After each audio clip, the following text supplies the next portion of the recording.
You try by seeking for spirit identification. You try by, I think, enshrining love in your heart. And love is defined as the desire to do good to others. And if you're unwise, you'll be a do-gooder, than which there is nothing more obnoxious in life. And if you become wise and skillful, you'll become very gracious and graceful in your ministry to your fellow men. And they'll like you. You try by recognizing that material mind is the arena in which human personalities live, are self-conscious, make decisions, choose God or forsake Him, eternalize or destroy themselves. Betty, that's in that book I read last night, Evolution of the Soul. It's from this page here. Material evolution has provided you a life machine, your body. The Father Himself has endowed you with the purest spirit reality known in the universe, your thought adjuster. But into your hands, subject to your own decisions, has been given mind. And it is by mind that you live or die. It is within this mind and with this mind that you make those moral decisions which enable you to achieve adjuster-likeness, and that is God-likeness. Mortal mind is a temporary intellect system loaned to human beings for use during a material lifetime. And as they use this mind, they are either accepting or rejecting the potential of eternal existence. Mind is about all you have of universal reality that is actually subject to your will. And the soul, the Morantia self, will faithfully portray the harvest of the temporal decisions which the mortal self is making. Human consciousness rests gently upon the electrochemical mechanism below and delicately touches the spirit Morantia energy system above. Of neither of these two systems is the human being ever completely conscious in his mortal life. Therefore must he work in mind of which he is conscious. You don't know your soul. And you aren't particularly conscious of the fact your heart is beating, and that your digestive and vegetative nervous system is hard at work keeping you alive. You don't know very much about either one of these, but you are conscious. Here you know, here you live. Of neither of these two systems is the human being ever completely conscious in his mortal life. Therefore must he work in mind of which he is conscious. And it is not so much what mind comprehends as what mind desires to comprehend that ensures survival. It is not so much what mind is like as what mind is striving to be like that constitutes spirit identification. It is not so much that man is conscious of God as that man yearns for God that results in universe ascension. What you are today is not so important as what you are becoming day by day and in eternity. Again, this business of motion and direction of motion is all important, and velocity is of no great consequence. Because given enough time, proper direction of motion gets you there at a slow velocity. The only difference between fast and slow motion is time. There is no eternal difference.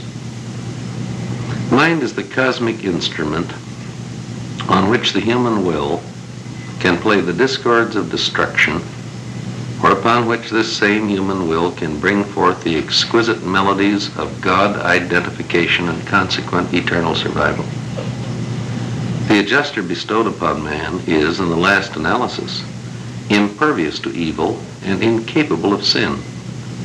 But mortal mind can actually be twisted, distorted, and rendered evil and ugly by the sinful machinations of a perverse and self-seeking human will.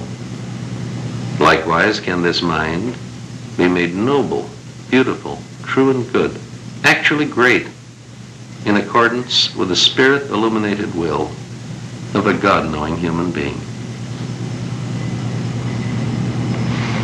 Evolutionary mind is only fully stable and dependable when manifesting itself upon the two extremes of cosmic intellectuality, the wholly mechanized and the entirely spiritualized.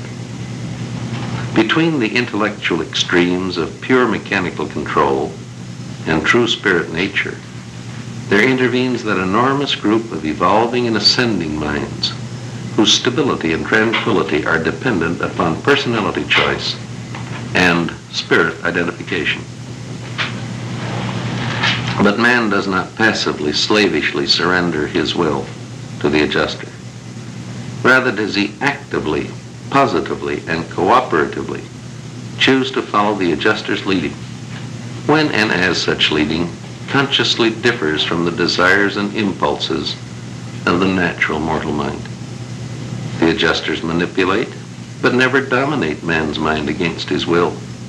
To the adjusters, the human will is supreme, and they so regard and respect it, while they strive to achieve the spiritual goals of thought adjustment and character transformation in the almost limitless arena of the evolving human intellect.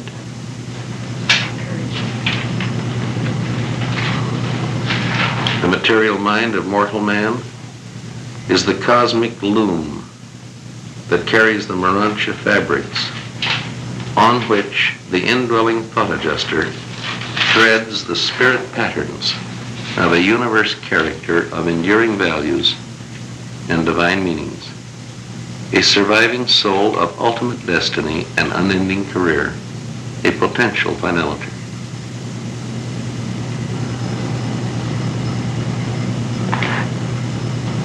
The mistakes of mortal mind and the errors of human conduct may markedly delay the evolution of the soul, but they cannot inhibit such a Morantia phenomena when once it has been initiated by the indwelling adjuster with the consent of the creature will.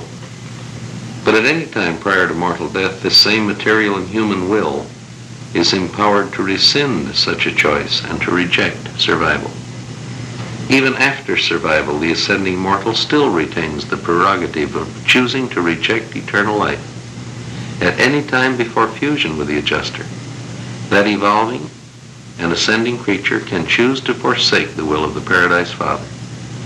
Fusion with the adjuster signalizes the fact that the ascending mortal has eternally and unreservedly chosen to do the Father's will.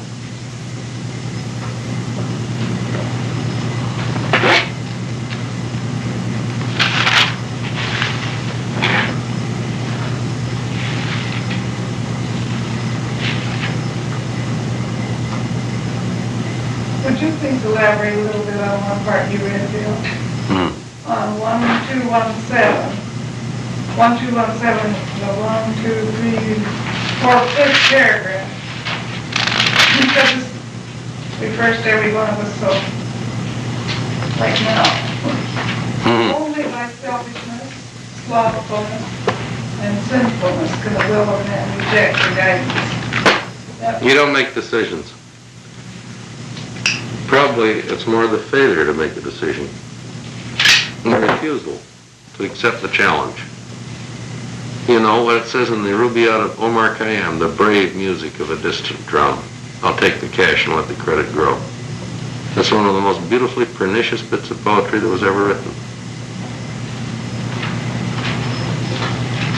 It's simply letting the stream of the challenge of eternity pass you by. It's being too busy. Specifically, there are just 3 things that can prevent you.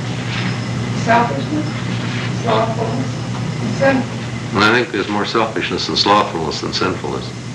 But they are such elastic terms. They cover That's why I wanted to Yeah. talk about it. Well, if you live a life that's pretty much wholly selfish, then there's no love in your life. And if you don't love, you can't receive love. If you can't receive love, God can't get to you. That's all there is to it. You can't experience His love if you don't give love.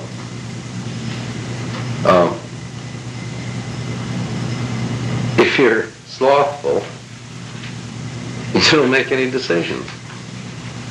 You stand there and they call 3 strikes on you. You aren't even swinging. You're called out by the umpire. You've demonstrated that you're basically mammalian, not basically human. You're not worthy of survival. If you're sinful, you're in rebellion against God. You're making trouble. You're perverse for some reason or other. And if you have the free will to choose God, then inherent in that freedom must be the range of choice which permits you, in essence, to say to God, I want no part of you. This is the problem.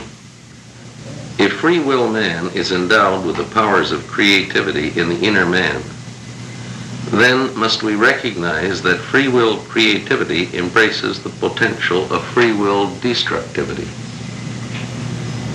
And when creativity is turned to destructivity, you are face to face with the devastation of evil and sin, oppression, war, and destruction. Evil is a partiality of creativity which tends towards disintegration and eventual destruction. All conflict is evil in that it inhibits the creative function of the inner life. It is a species of civil war in the personality.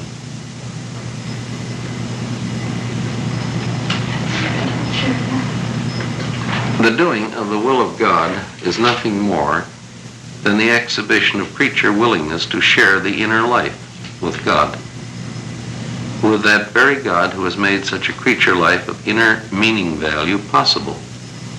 Sharing is godlike, divine.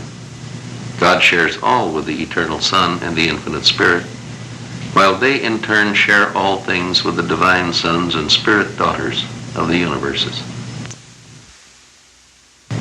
The imitation of God is the key to perfection. The doing of His will is the secret of survival and of perfection in survival. Mortals live in God, and so God is willed to live in mortals.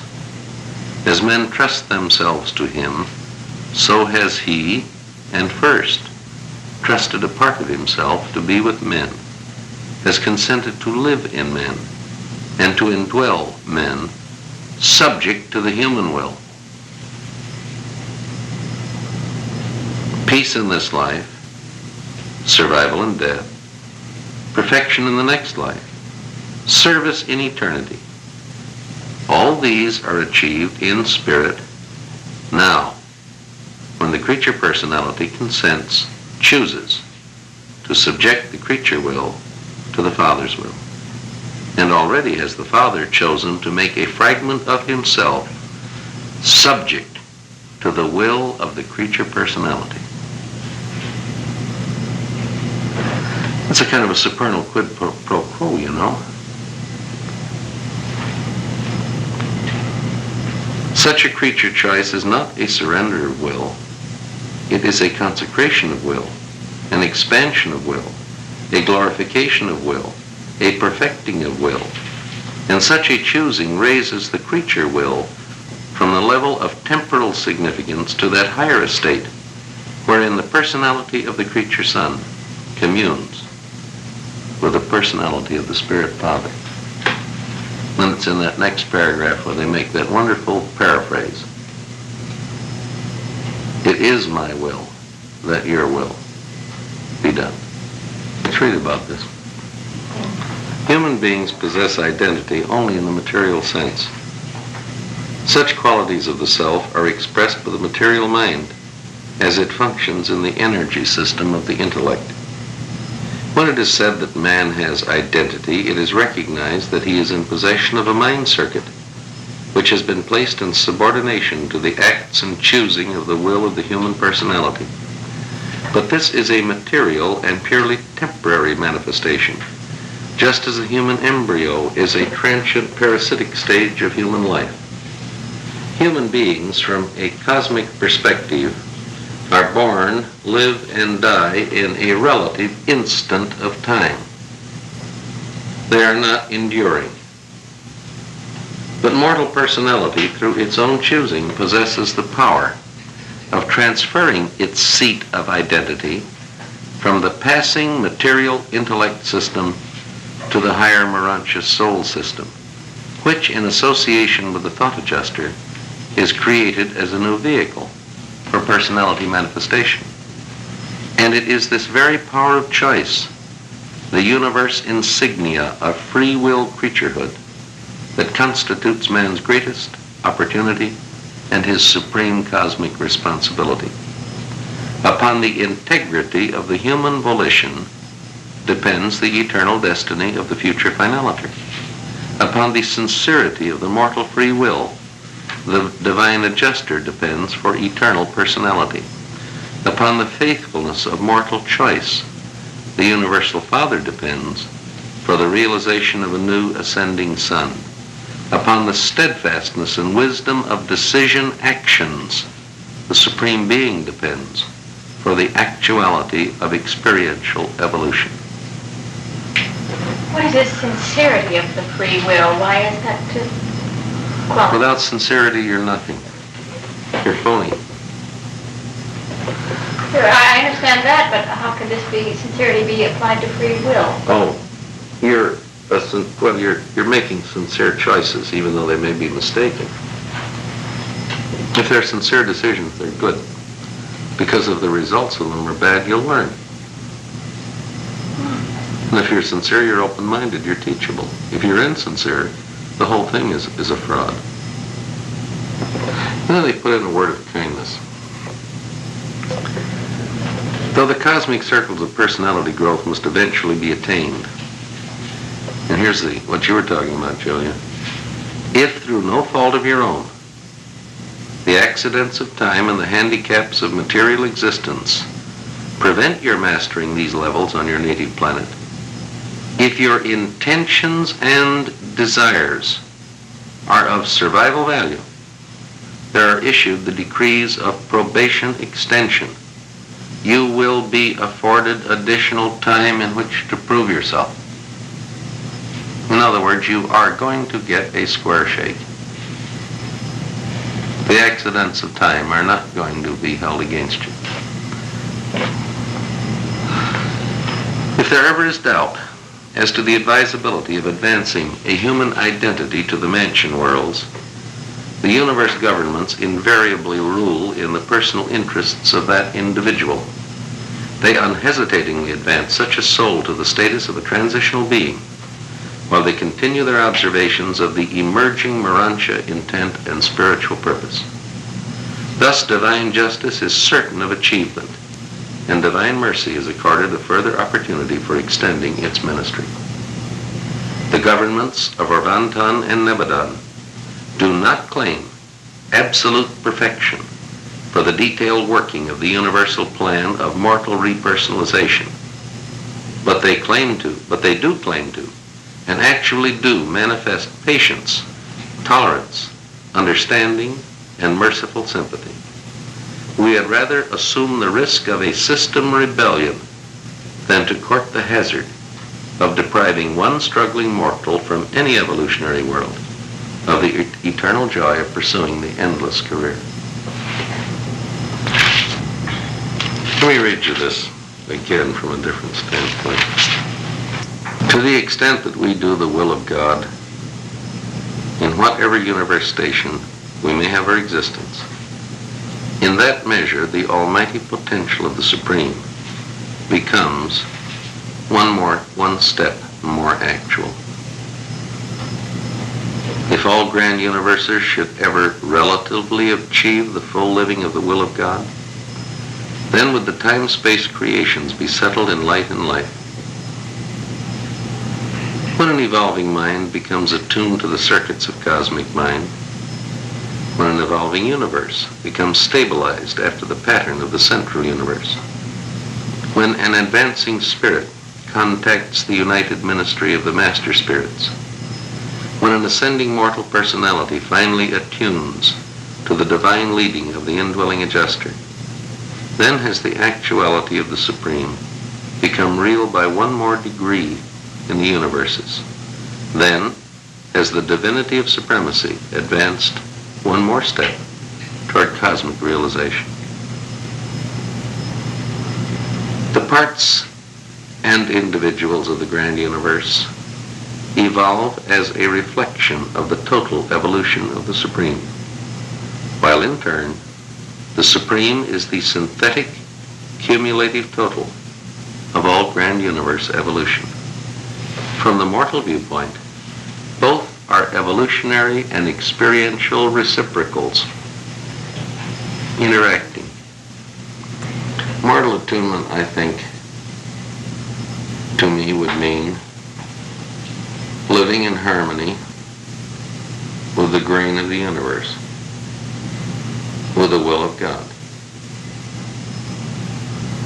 Advancing mind, to me, would mean evolving mind. Would mean the evolution of mind as it takes place down here, as the child mind grows into the adult mind, and as the adult mind may achieve the levels of maturity, and then on beyond to the higher levels of mind. The advancing spirit of man means, to me, the growing spiritualization of the evolving soul. To some extent, the spiritualization of mind in this life. To a far greater extent, the spiritualization of the Marancha soul in the next life. This is progress. This is growth. As we emerge from matter toward spirit, we become more real as people. This is a business of going from the pupal stage to the larval stage to the adult form. We have to hatch out. We're really in the egg form down here. And the Marancha existence is the larval form. And then someday we emerge as a butterfly from a caterpillar. That's the spirit form. The Supreme is God in time. His is the secret of creature growth in time. His also is the conquest of the incomplete present and the consummation of the perfecting future. And the final fruits of all finite growth are power, control through mind, by spirit, by virtue of the unifying and creative presence of personality. The culminating consequence of all this growth is the Supreme Being. To mortal man, existence is equivalent to growth. The cosmic reality, variously designated as the Supreme Being, God the Supreme, and the Almighty Supreme, is the complex and universal synthesis of the emerging phases of all finite realities. The far-flung diversification of eternal energy, divine spirit, and universal mind attains finite culmination in the evolution of the Supreme, who is the sum total of all finite growth, self-realized on deity levels of finite maximum completion. The Supreme is the divine channel through which flows the creative infinity of the deities that crystallizes into the galactic panorama of space against which takes place the magnificent personality drama of time, the spirit conquest of energy matter through the mediation of mind. There's that theme that goes all through here. Said Jesus, I am the living way. And so he is the living way. From the material level of self-consciousness to the spiritual level of God consciousness. And even as he is this living way of ascension from the self to God, so is the Supreme, the living way from finite consciousness to transcendence of consciousness, even to the insight of absonity.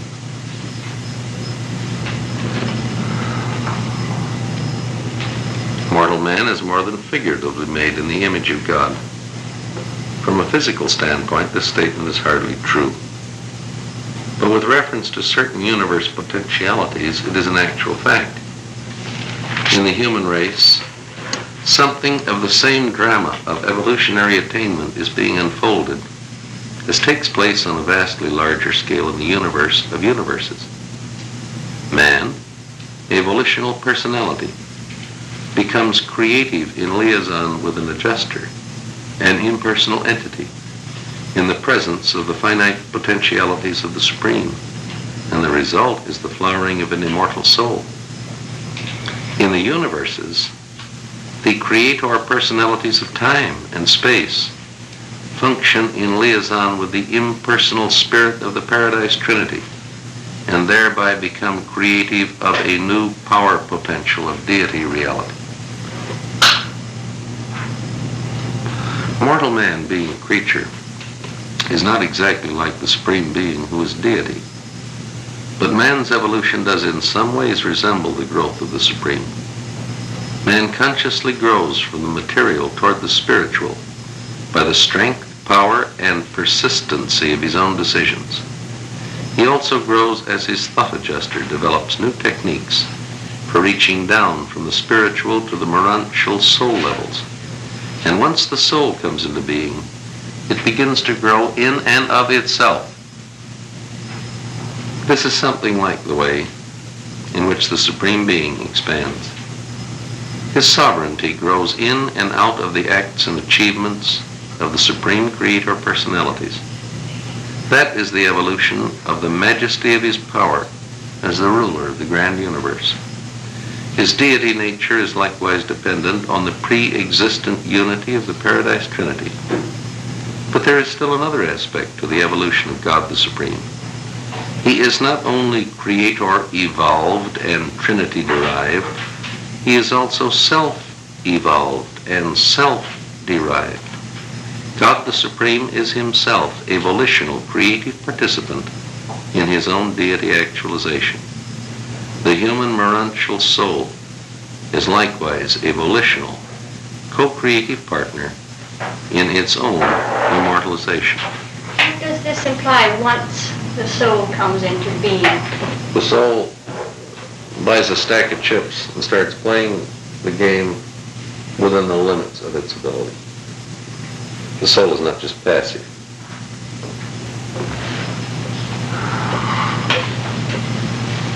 The Supreme Being did not create man, but man was literally created out of, his very life was derived from the potentiality of the Supreme. Nor does he evolve man, yet the Supreme himself is the very essence of evolution. From the finite standpoint, we actually live, move, and have our being within the immanence of the Supreme.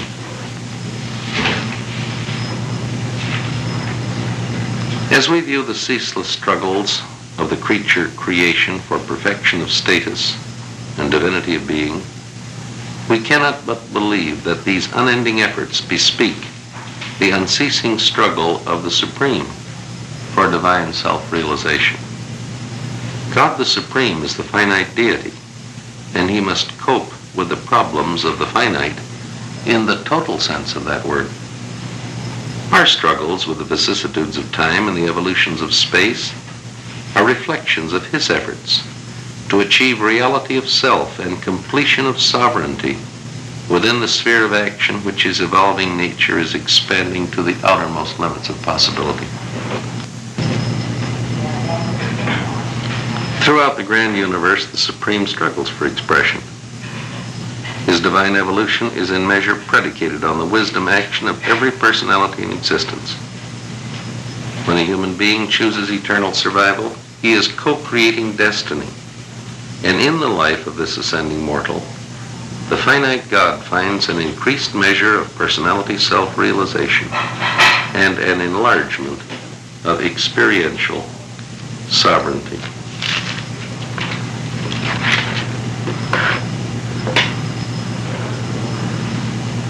Mankind does not ascend effortlessly in the universe. Neither does the Supreme Being evolve without purposeful and intelligent action.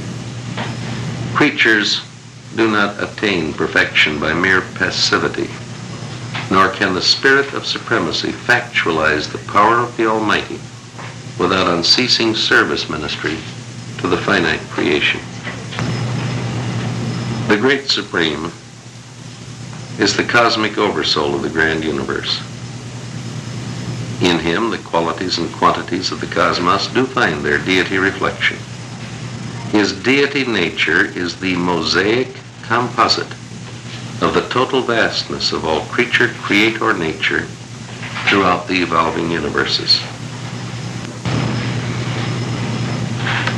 In the eternal future, God the Supreme will be actualized, creatively expressed and spiritually portrayed in the spiritualized mind, the immortal soul of ascendant man, even as the universal Father was so revealed in the earth life of Jesus. Man does not unite with the Supreme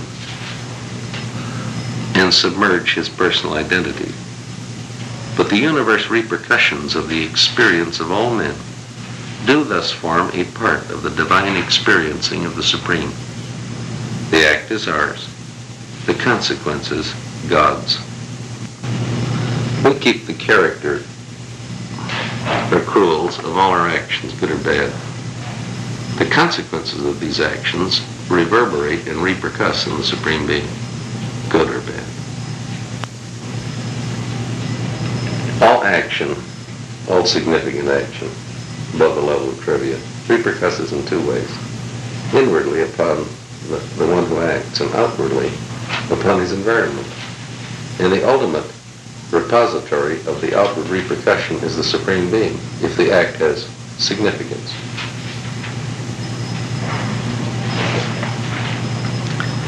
We seek the Supreme in the universes, but we find him not.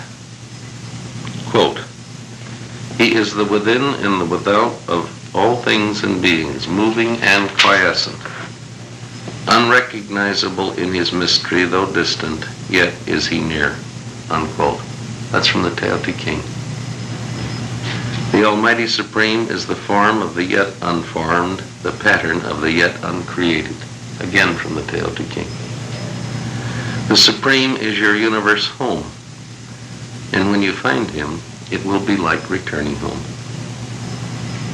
He is your experiential parent, and even as in the experience of human beings, so has he grown in the experience of divine parenthood. He knows you because he is creature-like as well as creator-like. If you truly desire to find God, you cannot help having born in your minds the consciousness of the Supreme. As God is your divine Father, so is the Supreme your divine Mother, in whom you are nurtured throughout your lives as universe creatures. Again a quote from the Tao Te Ching. How universal is the Supreme. He is on all sides. The limitless things of creation depend on his presence for life, and none are refused. What Michael is to Nebadon, the Supreme is to the finite cosmos. His deity is the great avenue through which the love of the Father flows outward to all creation. And he is the great avenue through which finite creatures pass inward in their quest of the Father who is love. Even thought adjusters are related to him. In original nature and divinity, they are like the Father. But when they experience the transactions of time and the universes of space, they become like the Supreme. The act of the creature's choosing to do the will of the Creator is a cosmic value and has a universe meaning, which is immediately reacted to by some unrevealed but ubiquitous force of coordination, probably the functioning of the ever-enlarging action of the Supreme Being. The Morontius soul of an evolving mortal is really the son of the adjuster action of the universal Father and the child of the cosmic reaction of the Supreme Being, the universal Mother. The mother influence dominates the human personality throughout the local universe childhood of the growing soul. The influence of the deity parents becomes more equal after the adjuster fusion and during the super-universe career. But when the creatures of time begin the traversal of the central universe of eternity, the Father nature becomes increasingly manifest, attaining its height of finite manifestation upon the recognition of the universal Father and the admission into the core of the finality.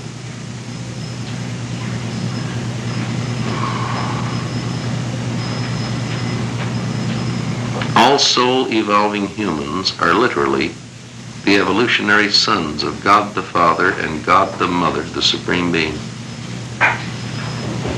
Men too often forget that God is the greatest experience in human existence. Other experiences are limited in their nature and content, but the experience of God has no limits, save those of the creature's comprehension capacity, and this very experience is in itself capacity enlarging. When men search for God, they are searching for everything. When they find God, they have found everything. The search for God is the unstinted bestowal of love, attended by amazing discoveries of new and greater love to be bestowed. All true love is from God, and man receives the divine affection as he himself bestows this love upon his fellows. Love is dynamic. It can never be captured. It is alive, free, thrilling, and always moving. The Father, man can never take the love of the Father and imprison it within his heart. The Father's love can become real to mortal man only by passing through that man's personality, as he in turn bestows this love upon his fellows. The great circuit of love is from the Father through sons to brothers, and hence to the Supreme. The love of the Father appears in the mortal personality by the ministry of the indwelling adjuster. Such a God-knowing Son reveals this love to his universe brethren, and this fraternal affection is the essence of the love of the Supreme.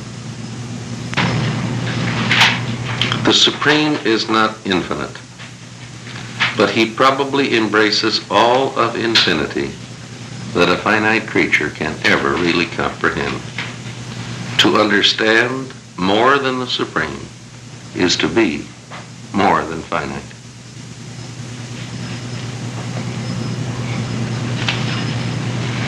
Man can discover the Father in his heart, but he will have to search for the Supreme in the hearts of all other men. And when all creatures perfectly reveal the love of the Supreme, then will he become a universe actuality to all creatures. And that is just another way of saying that the universes will be settled in light and life.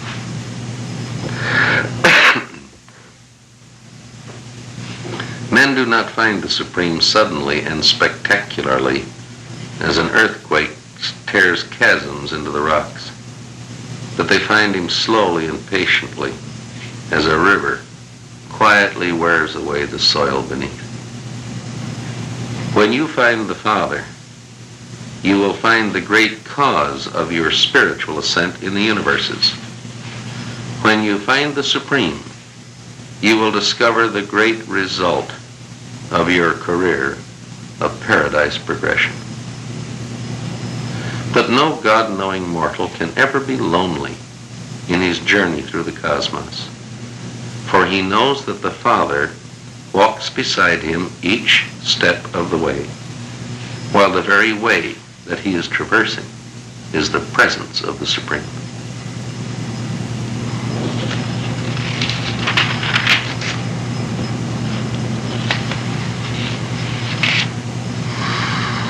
And then they talk about what would it be like if all this could ever really take place, and if the Supreme became actual.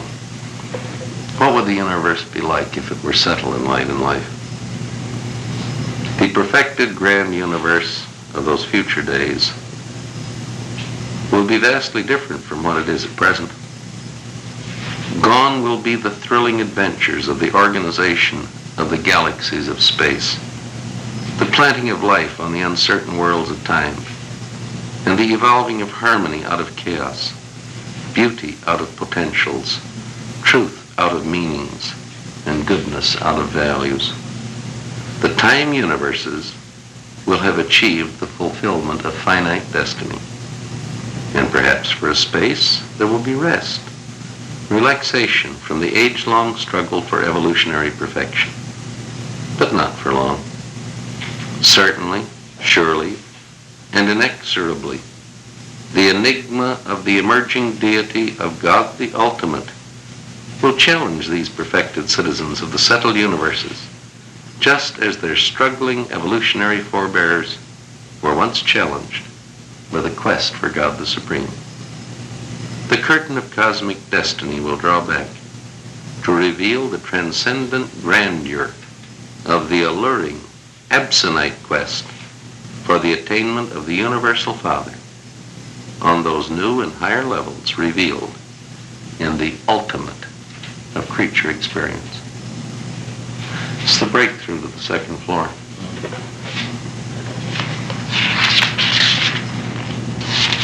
You know, I've tried to visualize that. And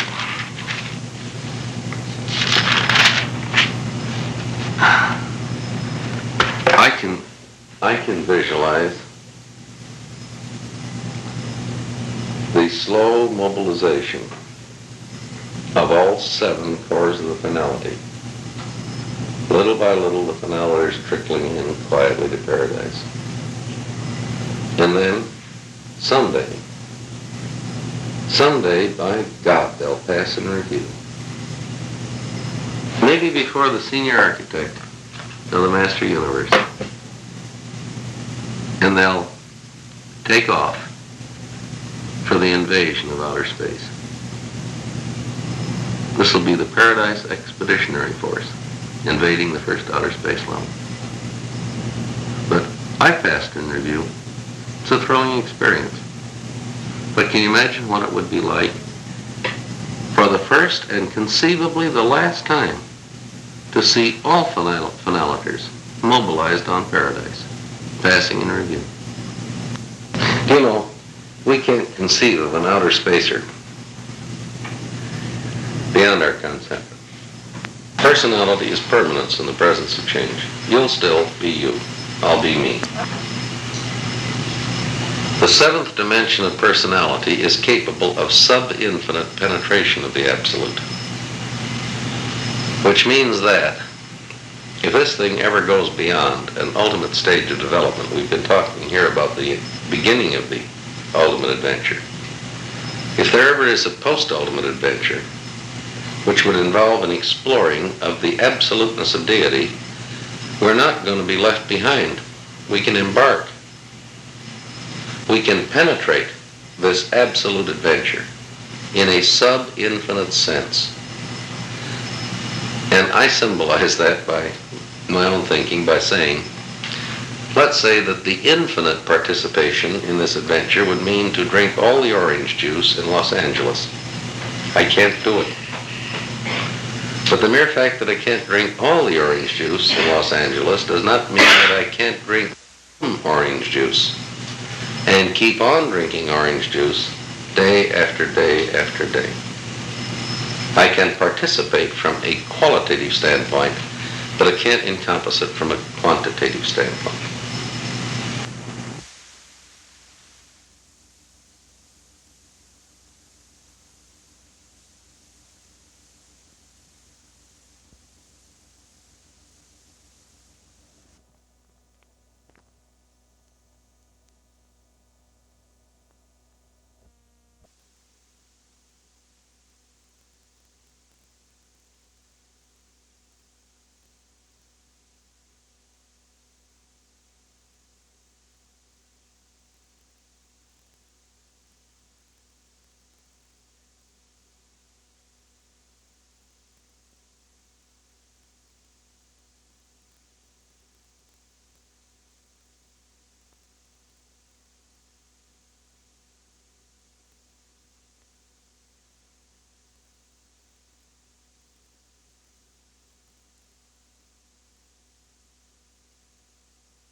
I believe it's axiomatic that this can never happen.